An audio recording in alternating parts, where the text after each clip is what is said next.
Hi folks, welcome back to the channel. Thank you very much for joining me once again. You're always most welcome. Well, still recovering from COVID. Not exactly at my best here, but something that did cheer me up quite a bit when I was very unwell and I had my birthday a week or so ago. And I got this as a gift for my birthday, so this went a long way to cheering up what was an otherwise fairly miserable birthday where nothing good happened apart from this.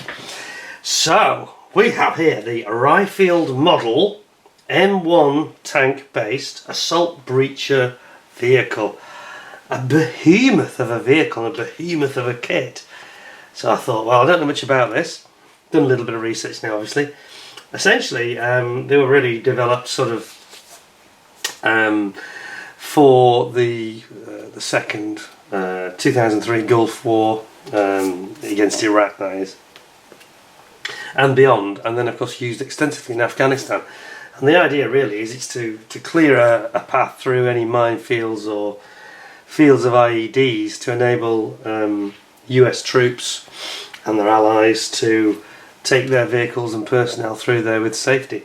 And it has this absolutely humongous great apparatus on the front of it that's for mine clearing and digging and just breaching ramps and defences in the sort of sand in the sort of Middle East. So that's what we have. It's a big chunky old box, I'll tell you. Look at this for a monster. So let's have a look. Ryefield Model, made in China, actually basically a Hong Kong based company effectively. So Ryefield, we know, are one of the preeminent now model manufacturers in terms of armour kits, certainly. So it's a shame in a way they don't turn their hand to other things, but they are so good at armour, it's just breathtaking, some of their work actually. I mean, there's three or four now that are absolutely up on a different level. You've got Ryefield, you've got Tacom, who's the other one? Dragon are pretty good, aren't they? And others, of course, the usual suspects like Tamiya, etc. But these people seem to have sort of taken it to a new level. So let's have a look what we have in the box, and we will see what joys are inside. Now I have had a peep in here, but I haven't opened any bags, so we'll soon put that right. It's absolutely crammed to the top with goodies, as you can see. I mean, it's certainly not like one of these old Airfixes where there's, you know, a huge box with almost nothing in it, and then a huge bag with nothing in that really. This is the other way around. They max out the bag and they max out the box, filling it to the top. So, let us get these out. Oh my god, there's a lot of sprues. 1, 2, 3, 4, 5, 6, 7, 8, 9, 10, 11, 12, 13, 13 we're up to, 14, 15, and the hull and the tracks. So that's 16 basically, 17 with clear parts, 17 sprues. Wow, that's a lot. Okay. Let me try and organise this because this is going to get chaotic. If I'm not very careful, I'll be in total chaos here. So, let's try and just get some of it out of the image so we can get some focus, and we will begin. This is going to be another treat, I think. We recently had the Zokimori 109, which was fantastic. I think we've got another knockout winner coming up. It's exhausting, and I haven't really got much energy in the first place. Anyway, look at this. So now Ryefield don't go very heavy, unfortunately, on the historic side of it, do they? I don't think they do. No, there's really no history. This is the Chinese disease, unfortunately, because they're so good at their actual plastic, but this is one area where they don't really excel. They don't make much effort in telling you much about the product or the subject matter. So you go straight into it. Sprue map, usual sort of thing, you know. Then we get, curiously, ammo MIG. I don't know why the Chinese are so wedded to ammo MIG. Do they think that that's what we all use? Because we don't. I think it's a very small minority, certainly in, I can't speak for the UK, but I think the rest of Northern Europe are not huge ammo MIG paint users either. But anyway, then you've got this paint guy where you've got like a sort of NATO green coloured one with the apparatus at the front. I mean, it's just like a multiple spade digger, isn't it, almost? It's just going to bulldoze everything completely out of the way. Then we've got an option in the traditional sand colours, and then we've got one that seems to be again in the NATO green, all green this time. Doesn't really explain why they are different. There's no history, doesn't tell you where they were based. This does annoy me with all the Chinese guys, you know. Not all of them, but who was the other one we saw recently that was really good? Was it the leopard? The leopard, I think, wasn't it? That was good. A bit more background than this has got. Anyway, straight off, we've got a lot of explosive reactive armour, by the look of it, that was on all around the tank, because this is definitely a tank that's going to be put in harm's way in an explosive environment, literally, more so than normal. So it has all this ERA around it. It's got what looks like little periscopes and viewfinders popping up. We have got a big 50 cal machine gun, general purpose machine gun, going on the cupola mount, complete with all the periscopes which you've got to put in here. And again, this is another thing about the Chinese, this reverse logic where they show a completed periscoped cupola, and then it goes back a step and says, well, this is how you build it up. It's kind of weird. It's quite strange, actually, to be honest. But anyway, then you've got smoke discharges, grenade discharges, and you're building up your turret here. Spare track links here, going on the back, complete with the spare road wheel. You've got the antennae for the. Again, you know, I'm complaining here. This is a gift, so I'm not moaning about my gift, honestly. I'm just moaning about the manufacturer. Again, look at this compared to Zokimura. They explained absolutely everything, didn't they? Here it doesn't tell you what anything is, just make two, do this, do that. No idea what I'm talking about, no guide, no hints. You know, they could do so much more, the Chinese. I just don't understand, especially after that Zokimura 109, which was just taking the detail to another level. But anyway, here we've got some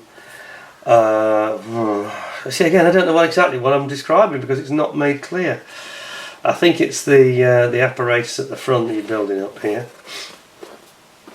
The part of the ground clearing apparatus, so to speak.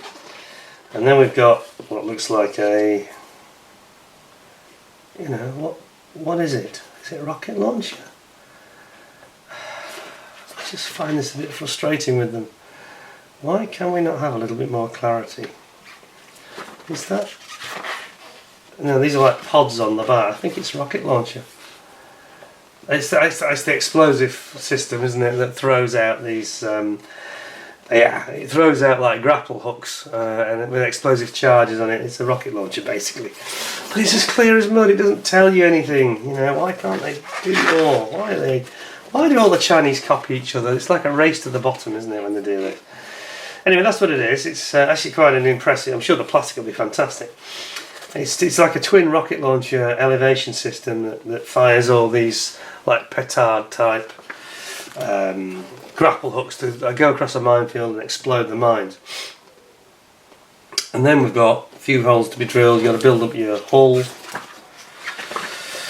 and we've got the bottom armour plating going on the bottom of the hull, got all your road wheels going on, drive wheels, sprockets, etc. Your exhaust system going in there at the back. A few holes to drill on the top of the actual chassis.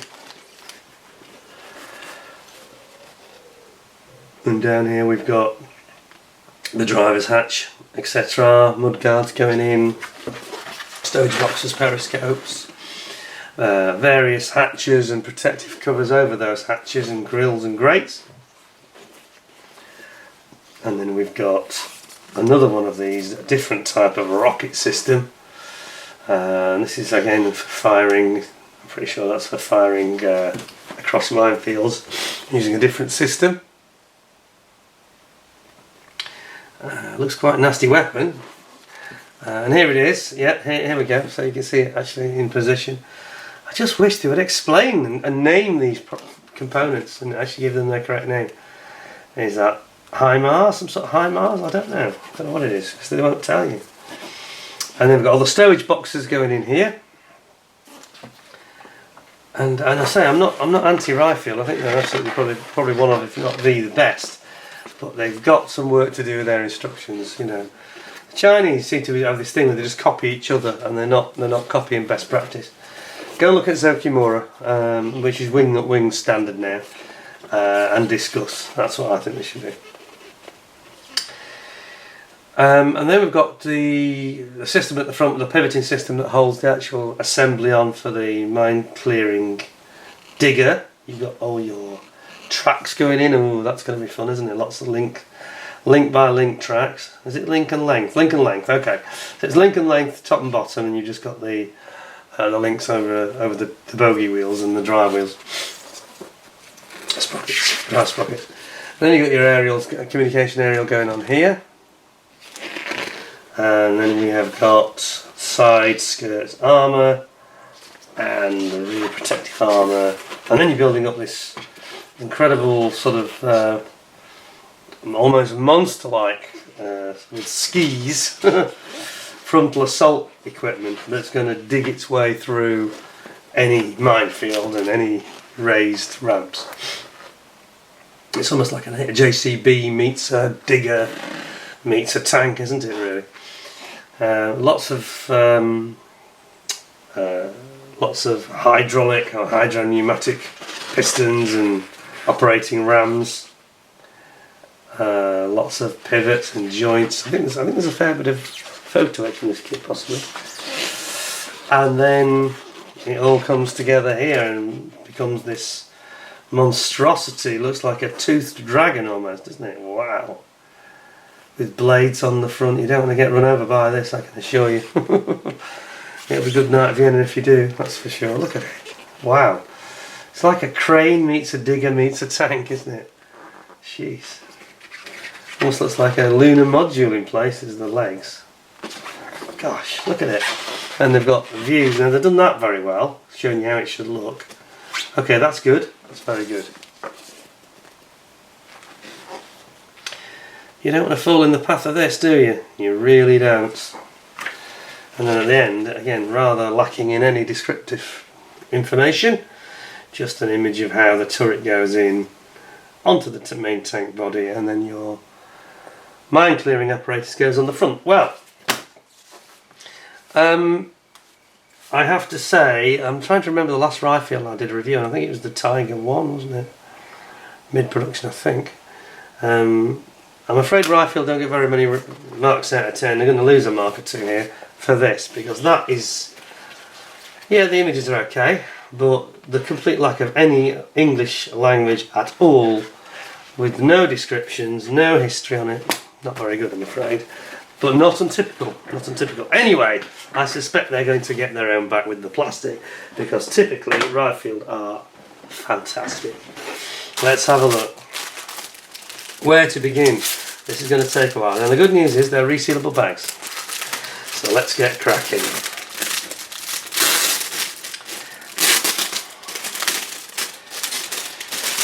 I think if you just excuse me for a second, I'm just going to have a quick slurp of coffee because I'm still suffering with my bad throat and cough.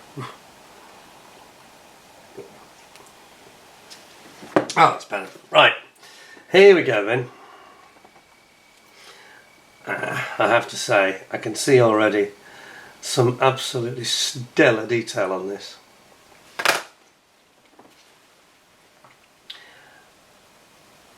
Look at, I don't know if you can pick up the detail enough here. Those cherry cans, the ones on the left say for fuel, and the ones on the right say for water. Can you see that? I don't know if this camera's getting it or not. Absolutely incredible. Beautiful detail. Look at that. Look at that machine gun. It's absolutely stellar. They don't leave you wanting in the plastic department. If only they get somebody to do their instructions properly and actually put some proper written word in it. You know?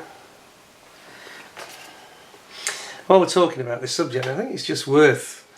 It's not just a case of me having a moan about this. I'm not particularly picking on Ryefield either. There's a lot of this going on. Meng and HKM, Hong Kong Model, that's the other one I was trying to think of. AMK, they're terrible at it. Absolutely the worst, probably they are. Dragon, Tacom aren't that great either actually, but Dragon, not too brilliant. And Great Wall Hobby, again, not brilliant at all. All these manufacturers have got a lot of work to do. Just think for a second, just going back to that Zokimura ME109, how long must have it taken them to write that instruction book, to photograph it, to illustrate it? It probably took, that's probably the biggest process in the box. Much longer than designing, I suspect, the parts and extruding them, you know. Injection molding the plastic is nothing compared to creating that instruction book. It's just incredible. They've obviously looked at what Wings did and decided to copy it, but anyway. I don't want to rant on about it, but it's just a shame that, you know, you get a manufacturer with such good scanning ability and so good at reproducing a vehicle that they can't just make a little bit of effort on a written instruction book. I mean, it's not really asking a great deal, I don't think. Anyway, that sprue is lovely, so we'll give that full marks there. Still a little one here. What have we here? See, again, I'm not entirely sure about what I'm talking about because there are millions of parts. None of them have been described in the instruction book, and you've got to sort of figure it out as you go along, like a detective story, really. We have here, I think we've got what look like Bangalore torpedoes actually at the bottom. Some sort of Bangalore torpedoes that's going to be fired, I think. Because of course that's what the old Bangalore torpedo explosives are for. Clearing ditches or obstacles. And you've got some wonderful, wonderful moulding here, no question about it. You've got ammunition boxes. That's a beautiful little sprue. No question at all. So that's good. Next, how about our bathtub style hull? It's pretty big, of course. It's a big old beast. At 1/35 is the Abrams. Wow, look at that. And some lovely, lovely detail there. Are we getting that?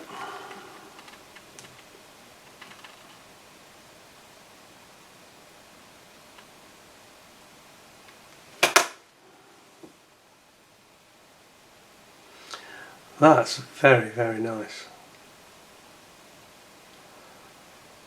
Yes, indeed. Beautiful detail there. Fantastic.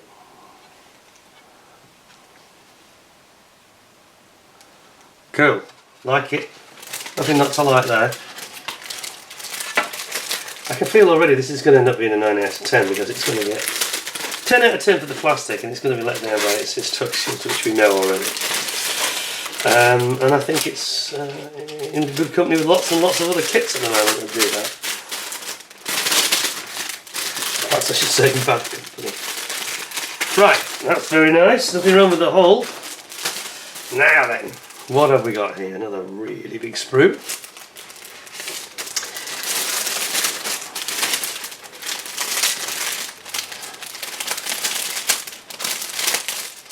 This time, all the side plates, many side plates. So you've got your sand skirts, some fantastic detail there, got to say, hinge points and things, riveting detail.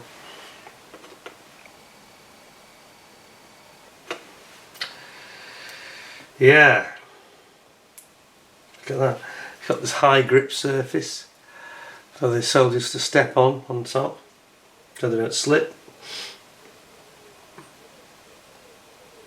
Some really good clear crisp detail there. Yeah, that's nice.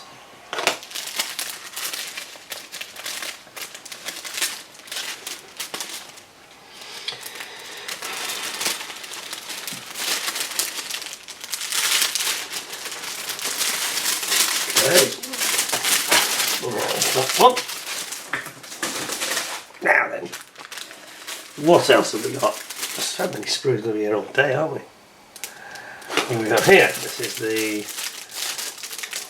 is this rocket system, munitions firing system.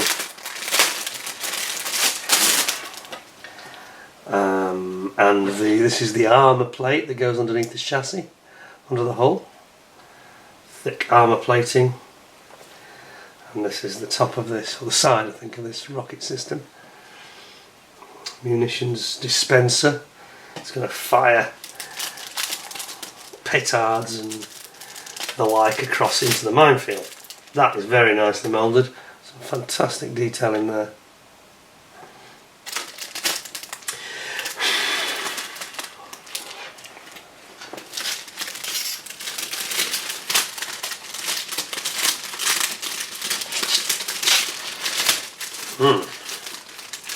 Very good. See, nothing wrong with the plastic so far, absolutely immaculate to be honest. Then we've got our tracks, link and length tracks,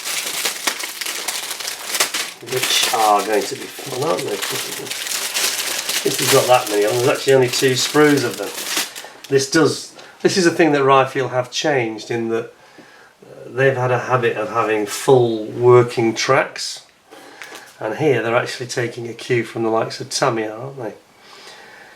Trying to reduce the build time, they've decided it's obviously not very popular. Not everybody wants full working tracks. And it just makes it such a fiddly, long-winded operation. This cuts the build time down by many, many hours for sure. And they look really nice in fairness. They do. Have a look at this. Now you've got huge areas of length across the top of the tracks that are already built for you, and you only have to build up these little link sections here, and you've got these pivot kind of like pinion joints at the end, quite a few of those in fact. So I'm trying to come off the sprue actually. There they are. They're nice. I think that's a good solution. A bit more doable perhaps than what we saw from Ryefield on their Tiger 1, which was 1,000,000 track links. Well, perhaps not 1,000,000, but it felt like it was a lot. It was a couple of hundred. That was a bit of a challenge. So here we've got some road wheels now. Let's have a look, see.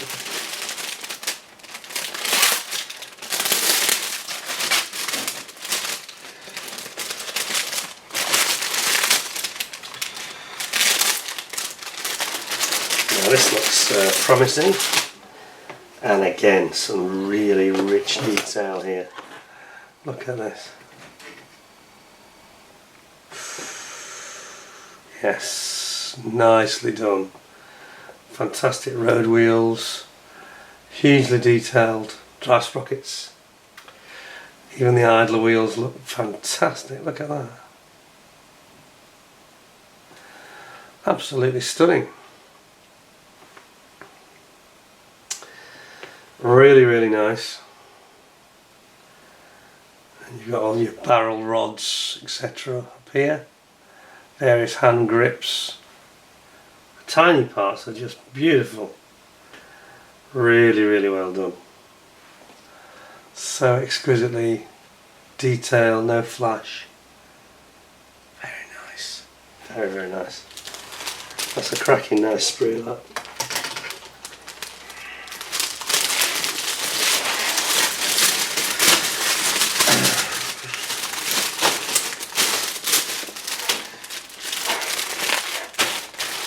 Okay, now what does that give us?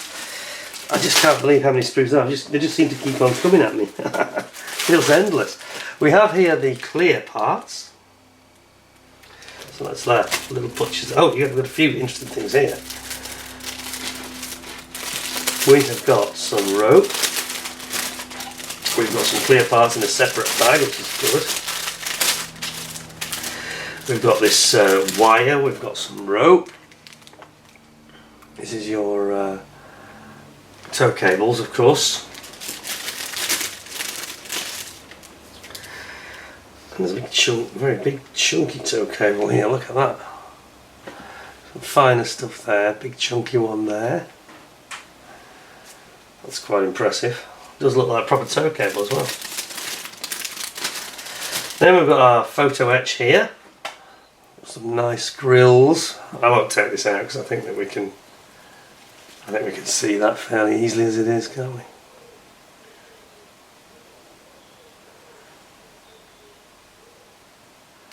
Yeah, that's nice. Nice and thin feeling as well.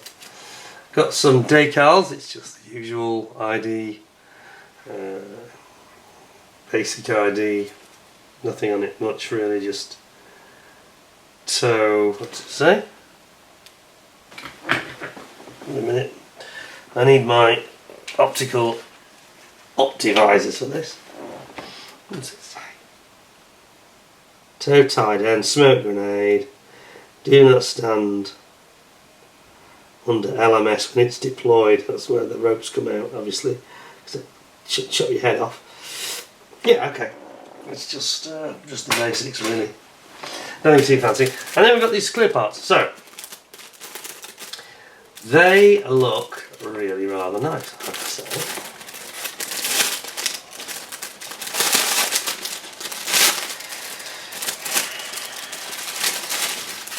There we are. So this is mainly periscopes, of course.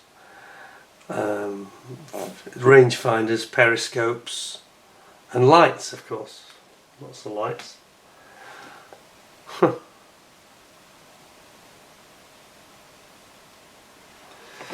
Very nice. Can't really fault that. Not a lot to say, is there? It's not like there's a big canopy or anything.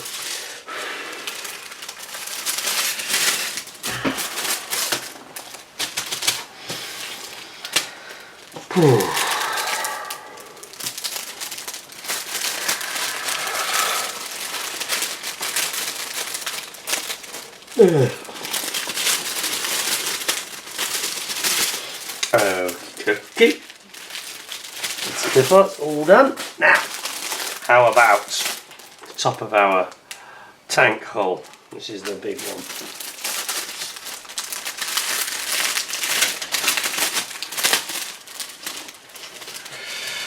There's a lot of kit here. This is going to take a long time to build this one. Look at this. Look at the detail here though. Wow. That's looking very impressive.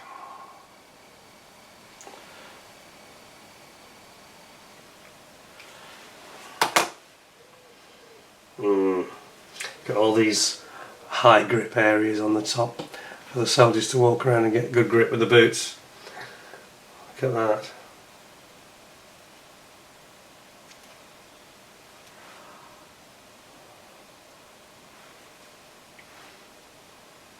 Beautiful grills, very, very finely sculptured those are. Absolutely brilliant. Really nice. Yeah, that's a nice sprue. Well, say sprue, it's one piece, isn't it really? Basically what a great big piece. Then, what have we got here? We've got all the turret associated parts.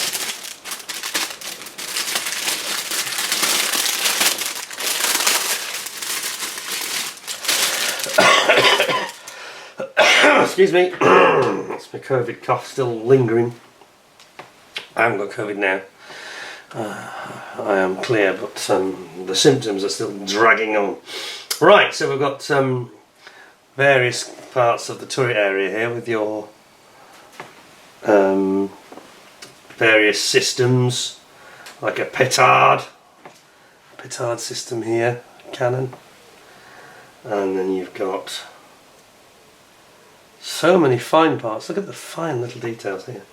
Look at that. Look at that.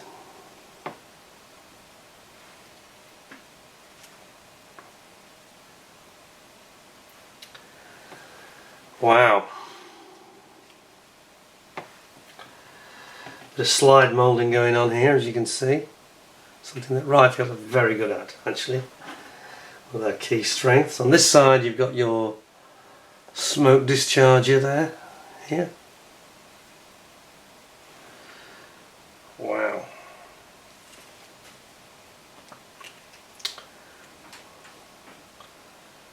Jeez.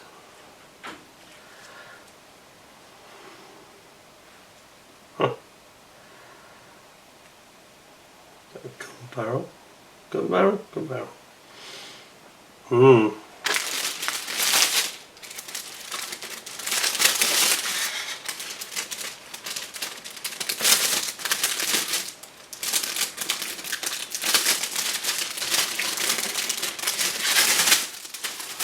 Very nice sprue, lots of detail on there. Absolutely knockout.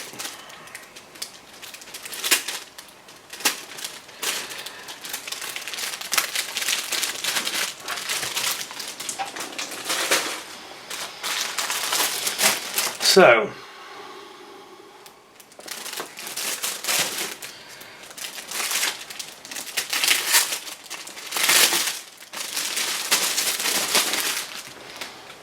look at that. This is a cracking sprue. Look at the detail here. Oof, my word.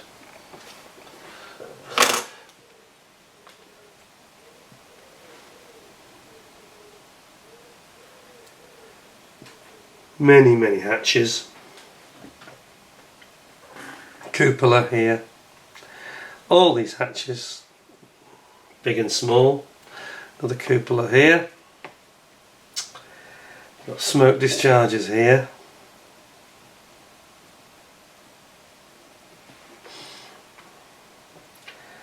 Look at the fineness of these parts. It's a little bit intimidating as a kit, this, because there's just so much detail, so many small parts.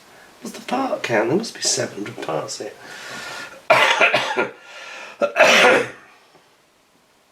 There's a lot. Machine gun.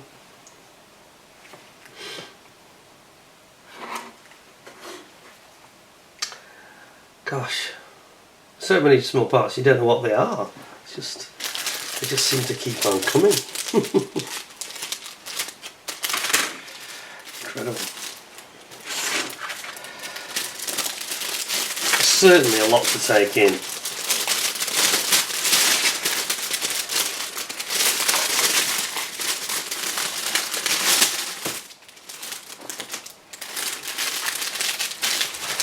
I've got to say that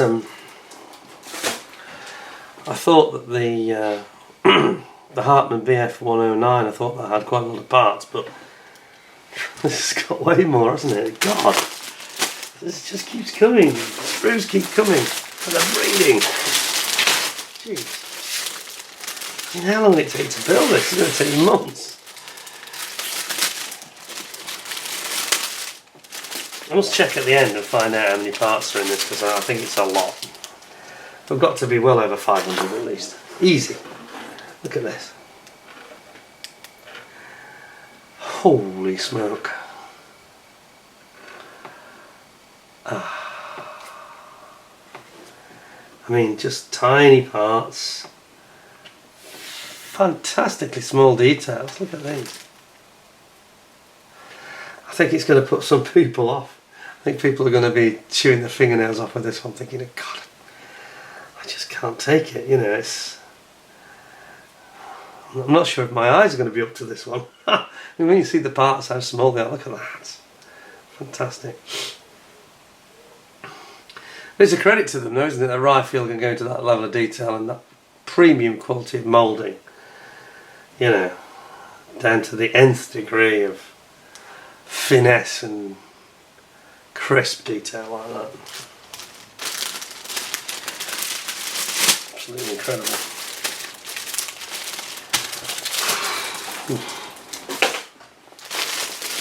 Big one here. This is a really big one. So this has got the turret in it.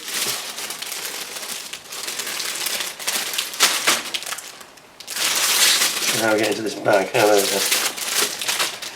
I do like the fact that Ryefield use these resealable bags, so that's a major plus. So they get the thumbs up for that. They didn't put the same forethought into their instructions, really, isn't it? Right, here we go. Showing our turret. And it's quite a big one, obviously, being an Abrams. Look at that. Jeez, it's huge. As big as my hand, isn't it? Gosh. And there's the lower turret underneath. The base of the turret, I should say. And then you've got all this fine moulding. So you've got tow cables here. So some of the tow cables are actually in plastic. I think you've got the option there. That's pretty nicely done though, isn't it? Look at the braiding on it. That's good.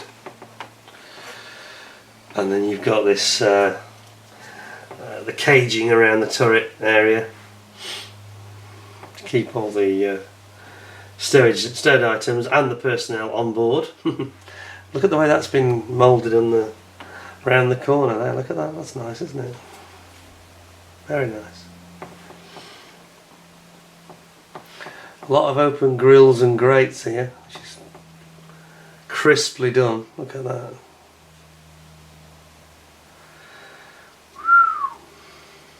Yeah, it's an impressive one, alright. Over here we've got some more grills.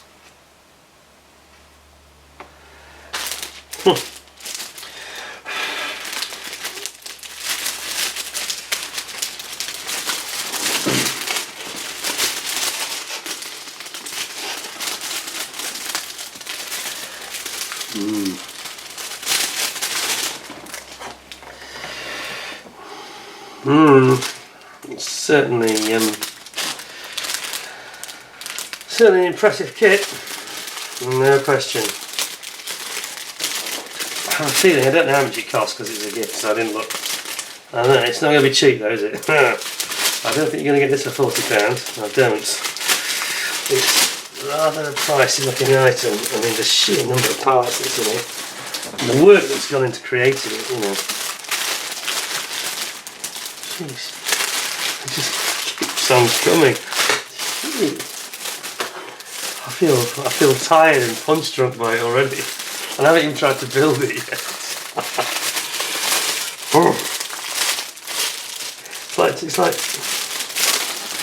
It's like having a punch up with somebody in the pub and finding out it's actually Mike Tyson that you've taken on, isn't it? And you're not going to be able to win. Look at this. So this is this assembly for the sort of digger and bucket system at the front, mine clearing system. It's many teeth like a combine harvester, but if anything even more deadly. And again, look at some of these parts, how fine they are. Look at this.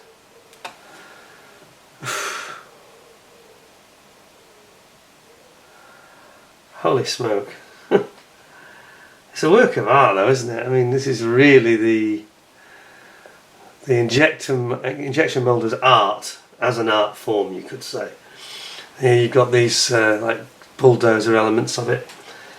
They're going to, they've got the buckets that are just going to scoop away any sort of ridges or ramps in the desert. And these are the arms that come out, all the way up actually, that come out like that and have these sort of skid type arrangements on it, complete with this rather nasty looking prong system. As I said earlier, you don't want to get run over by this, do you? You're not gonna make it.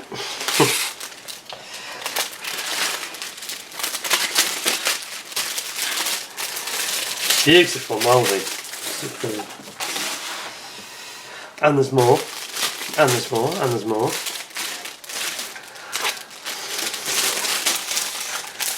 Whew. I need a drink. I need a break.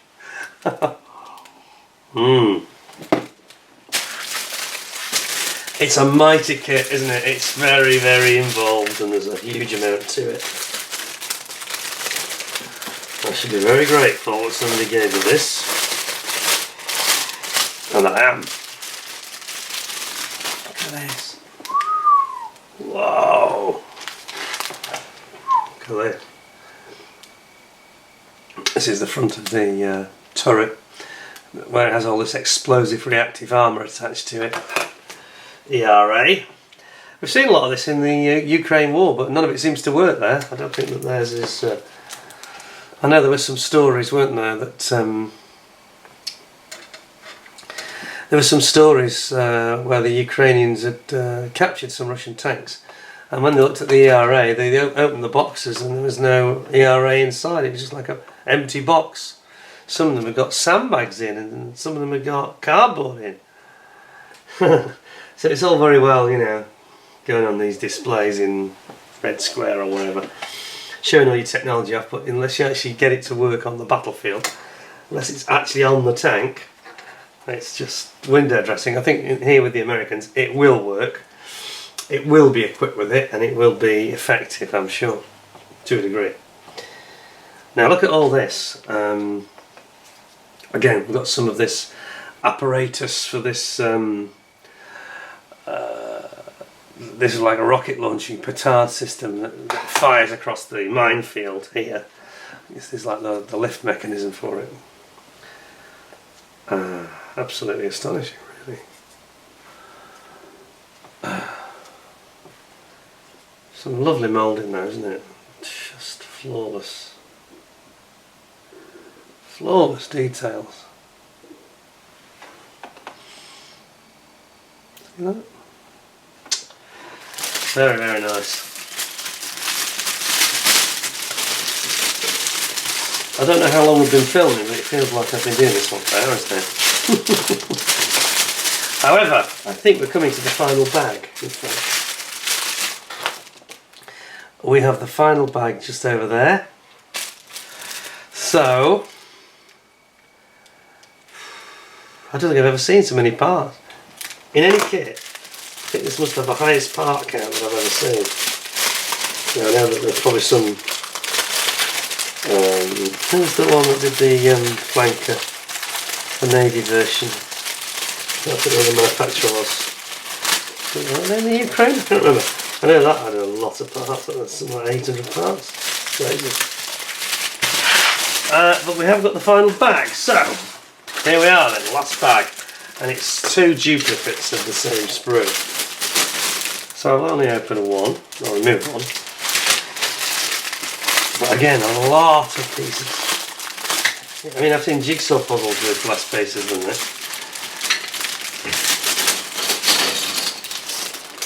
Okay, so this is interesting. This is like a box that goes on top.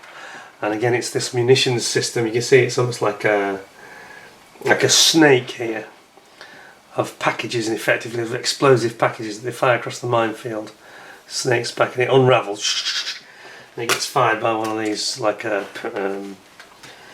mortar with a big stake on the front of it, and it then drops across the minefield, and then they detonate it remotely, setting off any mines that are in its path, or even close by. You've got the hatches here.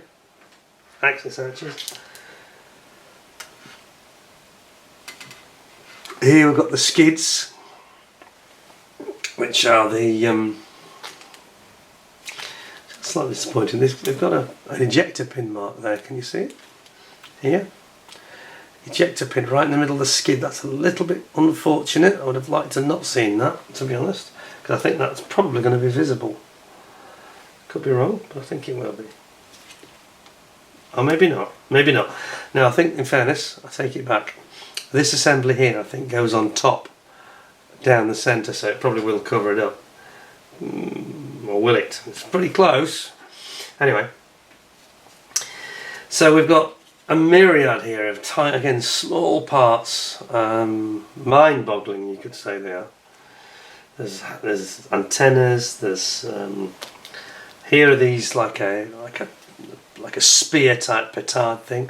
This is what I was talking about. I think that attaches to this other end of this here, and then fires it across across the minefield.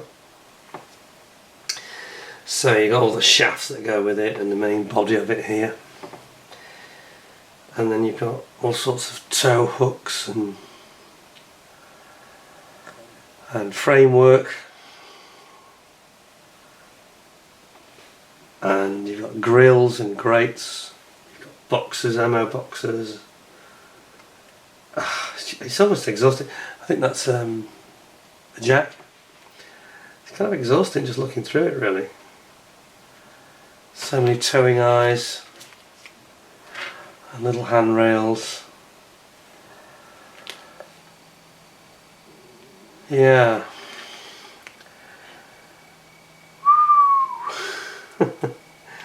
I feel mentally tired looking at it. There's so much to see. Ugh. Well, I hope you've enjoyed looking at that, because I have. It's just astonishing that there are so many parts. I'm going to check in a second how many there actually are, because I want to know. Is it over 500? It certainly looks like it. It's a lot of pieces. I think that will certainly, if you get a nasty, cold, wet winter, it's a great way of burning up some time making this kit, because you will need a lot of hours, I think. So, where are we at with it then? Well, I have to say that the actual plastic, as expected, was pretty incredible, to be fair. Oops, just 1 second. Oh, there we go.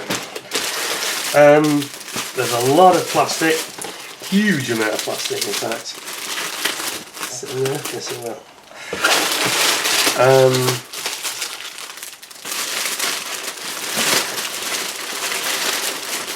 I want to see what it says in the instructions on the cover about the number of parts. I'm absolutely intrigued by this thing.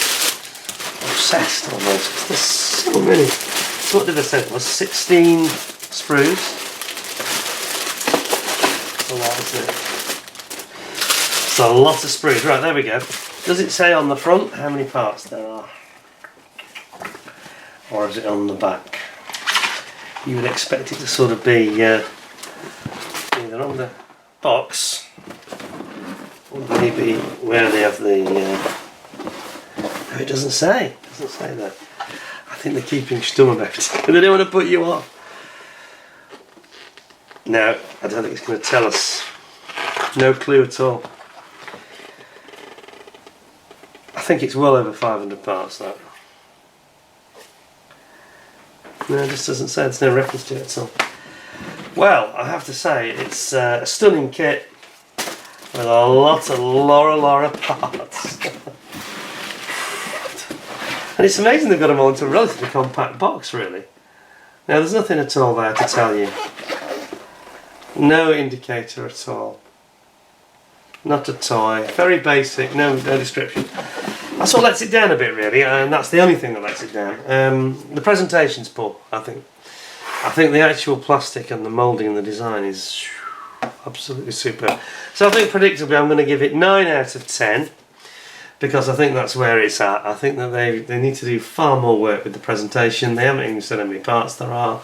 There's not even any sort of English saying, you know, beware of bags for children or anything like that. It's all a bit basic. And there was a little note of it inside, but they're just not presenting well. Ryefield are joining the club of the Chinese manufacturers.